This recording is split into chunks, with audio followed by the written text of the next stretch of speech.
Do not attempt to adjust your TV, computer, or mobile device. What you are seeing is correct. We, the writers of this operation, have grown tired of the chains of oppression and the shackles of injustice. Yeah! We have fought for our moment of equality, and we have banded together to overthrow the oppressive ruling class. Yeah! If necessary, we will dismantle this oppressive establishment, gear by turning gear. At long last, we have seized the means of production. And I helped. Let the ruling class tremble at our journalistic revolution. Writers of the world, unite! Okay. Time to do what I never learned in college. That's what Mama went into debt for. Okay. 3, 2, 1. It's July 15th, 2020, and this is Sketchworks NewsBrake. The news stops here. I'm Tim Millard. I'm John Babcock. I'm Allie O'Neill, and if I can do this right, this is going to look really good on my demo reel, y'all. Continuing with his strategy of making as many unpopular decisions as he possibly can leading up to the November elections, President Trump pardoned convicted felon Roger Stone, who will not serve jail time. Last November, a jury found Stone guilty of 1 count of obstruction of official proceeding, 1 count of witness tampering, and 3 counts of dressing like a Scooby-Doo villain. And hey, speaking of Scooby snacks, today is National Gummy Worms Day, which is, of course, different from National Gummies Day, which is on my favorite holiday, 420. Gummy worms were created in 1981 by the German candy company Trolli, and their ingredients mainly consist of sugar. Therefore, it's recommended gummy worms be enjoyed in moderation. As my Aunt Sharon likes to say, a minute on the lips, forever on the hips.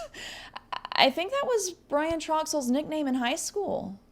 And side note, gummies should also be enjoyed in moderation, but life just makes that like really, really hard. Hey, I wrote that bit. That was nice. Okay, it's my turn to read stuff. Here we go. On Friday, a family in Mammoth Lakes, California, reported a bear attempting to break into their home. Turns out, it was my ex. He's an idiot.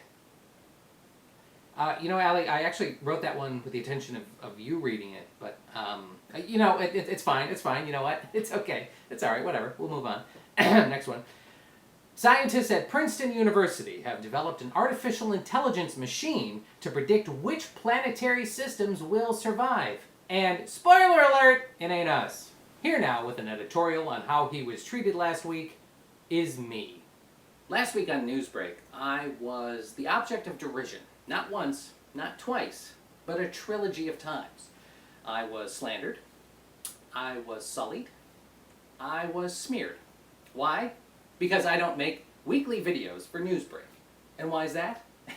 Because I'm not so vain that I have to have my image plastered on every installment of NewsBrake week after week after week, unlike some people who, well, it would be gauche to name names, so I'm not going to, well, Allie O'Neill, Tim Millard. These two are in desperate need of attention, clamoring to be center stage, driven by ego, narcissistic, and believe it or not, that's just not John Babcock. Sorry. So I wanted to take this moment to speak directly to the NewsBrake viewers, to let you know that John Babcock is not some self-centered, self-absorbed, self-admiring egomaniac. That's just not John Babcock.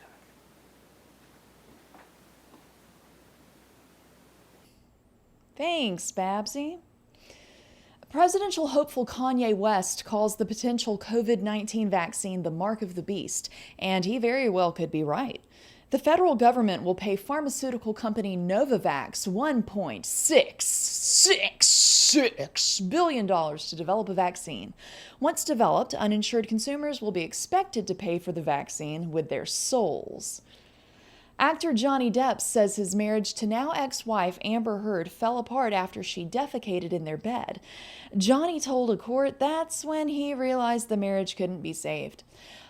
However, in Germany, dropping a deuce in someone's bed just means you're ready to move in and become a real couple.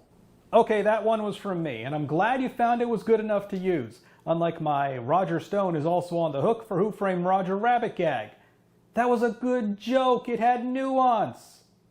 Because Roger Stone and the villain from the movie, Judge Doom, they look alike.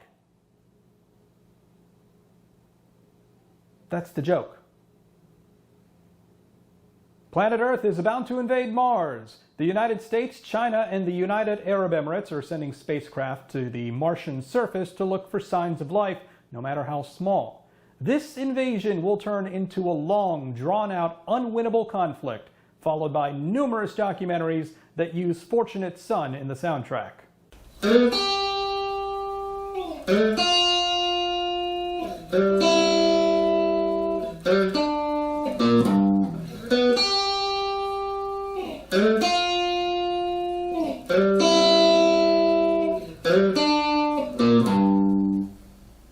We don't have the rights to use the actual song because otherwise our video will get a copyright hit, will be demonetized, and Brian Troxel will then have to choose between having only steak or lobster for dinner, not both. By the way, the reference to Fortunate Son, unwinnable conflict, invasion, that's all a reference to Vietnam. Yeah, I don't think it's right for our audience. I wrote a joke comparing coronavirus to Vietnam a couple of weeks ago, and Brian cut it. Guys, we don't joke about Vietnam.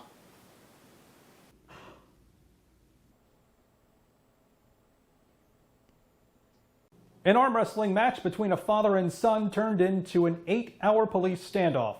Police in Kentucky say the father was drunk and upset that he lost to his son, so he grabbed a gun and fired 2 shots. Once the father sobered up, he challenged his family to a game of Monopoly. Police are still looking for the bodies. Remember when environmentalists used to talk about the polar ice caps melting and how that was bad, but everyone else was like, yeah, okay, that's cute. Well, now the Arctic is on fire, so yeah, that's happening. Incidentally, Arctic Fire is the name of my boyfriend's metal band. They're just awful. Please buy some merch. And hey, speaking of terrible music, 80s hair metal band Great White is sorry for playing an outdoors concert in North Dakota where the crowd didn't wear masks. The band issued an apology but defended its decision to play as our decision to fulfill our contractual agreement.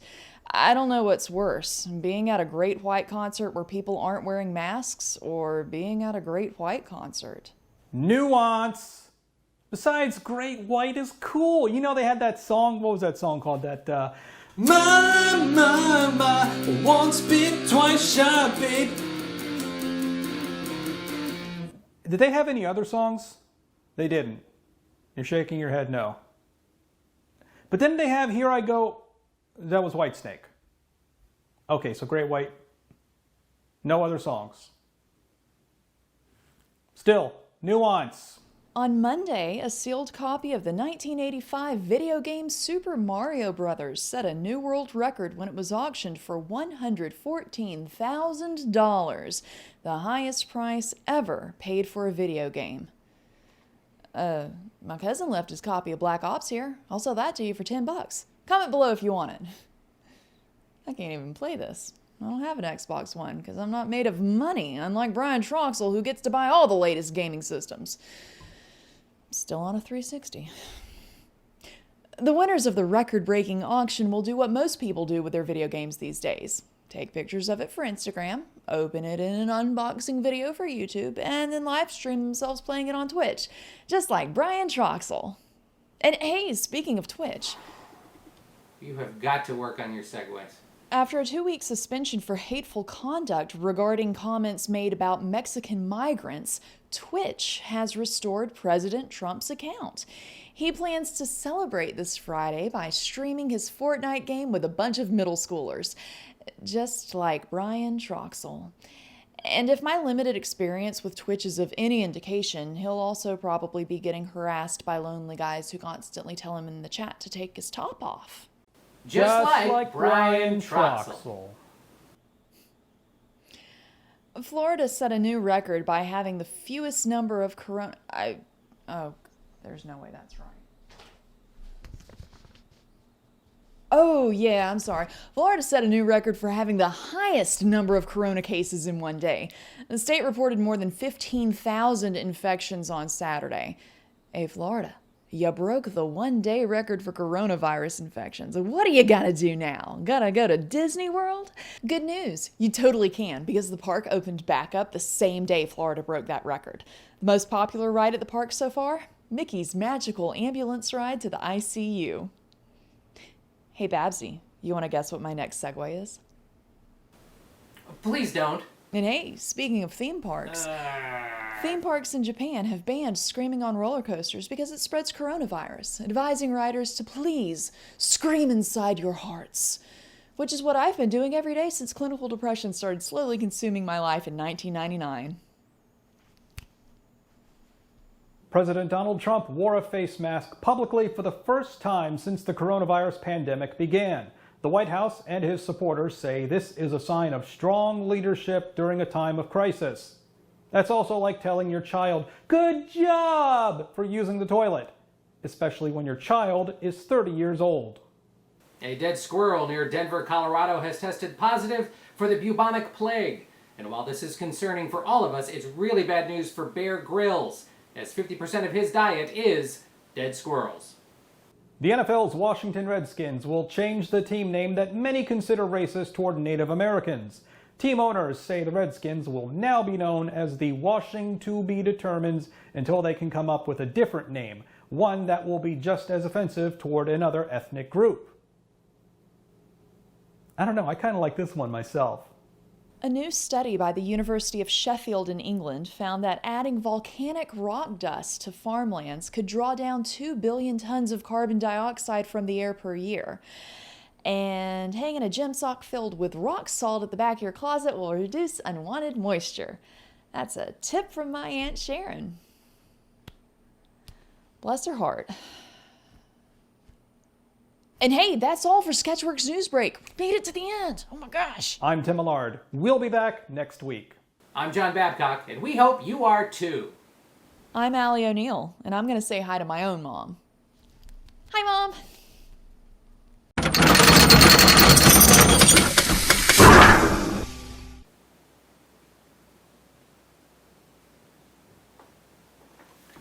By the way, now that I've used this in something, it is a tax write-off.